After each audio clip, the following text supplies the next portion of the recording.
नमस्कार दोस्तों, राजस्थान बोर्ड परीक्षा 2022-23 के लिए परीक्षाओं के लिए कक्षा 9th का अर्धवार्षिक परीक्षा का ये पेपर है। 9th क्लास का हिंदी का पेपर है। आरबीएसई बोर्ड की ओर से आयोजित राजस्थान की अर्धवार्षिक परीक्षाएं 2022-23 के लिए हिंदी विषय का दोस्तों पूरा कंप्लीटली पेपर आज की इस वीडियो में बताने वाले हैं। 70 नंबर का दोस्तों पेपर रहेगा। पेपर हो चुका है आज।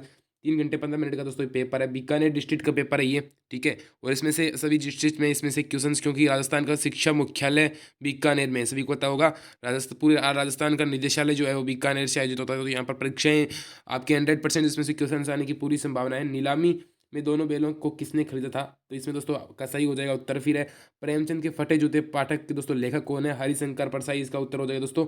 फिर 3 लोग कौन है, तो स्वर्ग, मत्स्य और पाताल, दोस्तों ये सभी तीनों लोग है, ठीक है दोस्तों। फिर अगले क्वेश्चन की ओर बढ़ते हैं। कारागार में कौन कौन रहते थे दोस्तों, यहाँ पर ये सभी, यानी चोर भी, डाकू भी और वटमार भी, ठीक है। फिर उमा को देखने आए लड़के के का नाम क्या था दोस्तों, ये शंकर नाम था, ठीक है दोस्तों। फिर मेरे संग की औरतें, जो दोस्तों पाठ की लेखिका कौन है दोस्तों, मृदुला इसकी लेखिका है। फिर दोस्तों लेखक रिक्शे में बैठकर क्या देखने निकला था दोस्तों, बाढ़ का पानी। फिर दोस्तों आकर्षण का विपरीतार्थ शब्द कौन सा दोस्तों, आकर्षण का विपरीतार्थ शब्द, दोस्तों इसका विपरीतार्थ शब्द है विकर्षण हो जाएगा, ना कि अनाकर्षण होगा, ठीक है। विकर्षण आपका इसका आंसर हो जाएगा, ठीक है। विकर्षण इसका आंसर हो जाएगा। फिर है अरब का पर्यायवाची शब्द है दोस्तों, अरब का पर्यायवाची शब्द दोस्तों होता है दिनकर, ठीक है। नहीं दोस्तों, अरब का दिनकर नहीं होगा, इसका अरब का पर्यायवाची शब्द होगा, वो होगा यहाँ पर जो है अनंत हो जाएगा एक बार। इसको एक बार कंफर्म कर लेना। फिर अत्याचार में उपसर्ग कौन सा दोस्तों, अति प्लस आचार होता है, अति प्लस आचार, ठीक है। दोस्तों इसमें क्या होगा, अति हो जाएगा, ठीक है। अति दोस्तों इसमें उपसर्ग हो जाएगा, अति प्लस आचार, ठीक है, अत्याचार।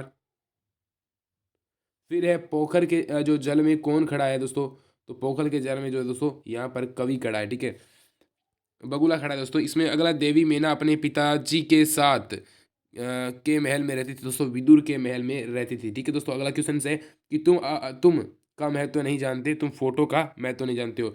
कभी में कभी दोस्तों किससे बंधा हुआ था, कभी दोस्तों जंजीरों में बंधा हुआ है। फिर रात के 2:30 बज गए मगर कौन नहीं है दोस्तों, तो पानी नहीं है, ठीक है।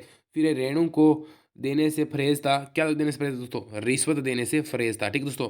अगला, आपके लाडले की हड्डी है या नहीं, उमा ने कहा आपके लाडले की रीढ़ की हड्डी है या नहीं, उमा ने ऐसा कहा था, ठीक है।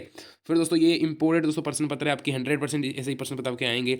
अगला है डांडा दो तला की ऊंचाई दोस्तों कितनी, आप लोगों को बताना है। फिर दोस्तों की पाठ के अनुसार बाजार दोस्तों कैसी वस्तुओं से भरा पड़ा है, मतलब एसी का जो काम की वस्तुएं नहीं उनसे भरा पड़ा है दोस्तों। फिर दड़ियल आदमी को किसने गांव से बाहर निकाला था। फिर अगला क्वेश्चन है कि कावा काशी और राम रहीम कब हो जाते हैं, ठीक है। अगला है आई सीधी राह से क्या क्या हास्य है। फिर रसकान किस पर्वत का पत्थर बनना चाहते हैं, उससे अगला क्वेश्चन है कि कोयल के गीत कैसे थे। फिर दोस्तों लेखिका की माँ का दोस्तों व्यक्तित्व कैसा था, उससे अगला क्वेश्चन है कि सरल वाक्य किसे कहते हैं, ठीक है। फिर अगला है कि उपसर्ग किसे कहते हैं, उसके बाद संज्ञा किसे कहते हैं, ठीक है दोस्तों। तो उपसर्ग यानी जो शब्दांश जो है शब्द के आगे जुड़कर, ठीक है, जो शब्द जो यह शब्दांश या शब्द जो शब्द के आगे जुड़कर उसके अर्थ में परिवर्तन कर देते हैं, उपसर्ग कहलाते हैं। फिर संज्ञा किसे कहते हैं, किसी व्यक्ति, वस्तु या स्थान के नाम को संज्ञा कहते हैं, सभी को होता है ना, इजी था। अगला है बालिका मेना के चरित्र के हम लोग को विशेष पता नहीं है। फिर है लेखक ने प्रेमचंद को जनता का लेखक क्यों कहा है, क्योंकि प्रेमचंद जो थे वो गरीबों पर लिखते थे सबसे ज़्यादा, जो मध्यम वर्ग जो थे, यानी जो जनता थी उस पर सबसे ज़्यादा उन्होंने जो है कहानियाँ लिखी थी। अगला है संस्कृति की नियंत्रक शक्तियाँ कौन कौन सी है, जो छींट हो चली है। फिर है कालिंदी कुल कदम की डारण कौन सा अलंकार है उसमें, कालिंदी कुल कदम की डारण, इसमें दोस्तों अनुप्रास अलंकार है, कह, ठीक है। अगला है कवि ने सोने की कीकड़ियाँ किसे बताया है, उससे अगला क्वेश्चन है कि रीवा के पेड़ों को कवि ने कैसा बताया है। उसके बाद अगला क्वेश्चन है कि सारी एग्जीबिशन तुरंत छुमंतर हो गई, इसका से क्या है दोस्तों, है ना। अगला है कि प्रत्यय किसे कहते हैं दोस्तों, प्रत्यय उन्हें कहते हैं जो शब्द के पीछे जुड़ती है ना। वो प्रत्यय कितने प्रकार के दोस्तों, प्रत्यय 3 तरह के होते हैं ना, 3 प्रकार होते हैं। फिर है दोस्तों कि विशेष्य किसे कहते हैं, जो दोस्तों जिसकी विशेषता बताई जाए उसे विशेष्य कहते हैं। वाक्य किसे कहते हैं दोस्तों, शब्दों के मेल से बने सार्थक समूह को वाक्य कहते हैं। रीट में उत्तीर्ण होने पर अपने मित्र को बधाई पत्र आप लोगों को लिखना है कि वो रीट परीक्षा में उत्तीर्ण हो गए, ठीक है। यानी एकांकी के आधार पर राम राम स्वरूप और गोपाल प्रसाद की दोस्तों चारित्रिक विशेषताएं, उनका चरित्र किस प्रकार से था, वो आप लोगों को बतानी है दोस्तों, ठीक है। फिर दोस्तों अगला है कि संकलित सवयों के आधार पर रसखान की भक्ति भावना का आप लोगों को परिचय देना है। उसके बाद है कि निम्नलिखित में से किसी एक विषय पर 500 शब्दों में, निम्नलिखित दोस्तों 500 शब्दों में, ठीक है। 500 शब्दों का समझते हो, मतलब कुल मिलाकर आपको 5 पेज, तो लगभग आपको इसे मान के चलते हैं कि अगर एक पेज में अगर आपकी 15 लाइन होती है तो वो 2.5-3 पेज उसमें बने थे, ठीक है।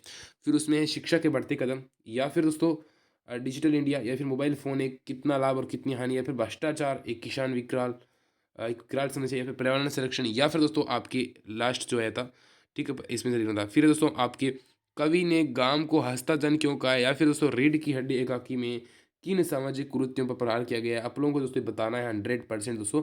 ये पेपर आपके लिए इंपॉर्टेंट है दोस्तों, बीकानेर जिले का पेपर है 100%, ठीक है। और आगे की परीक्षाओं के लिए भी आपकी जो वार्षिक परीक्षा में भी इसमें से पर्सन 100% रिपीट पर्सन होंगे, तो आप लोग इसको ध्यान से तैयार भी कर लें। इसकी पीडीएफ आपको अपने टेलीग्राम चैनल पर मिल जाएगी दोस्तों। मिलते हैं अगले नई वीडियो में, तो दोस्तों जय हिंद, जय भारत।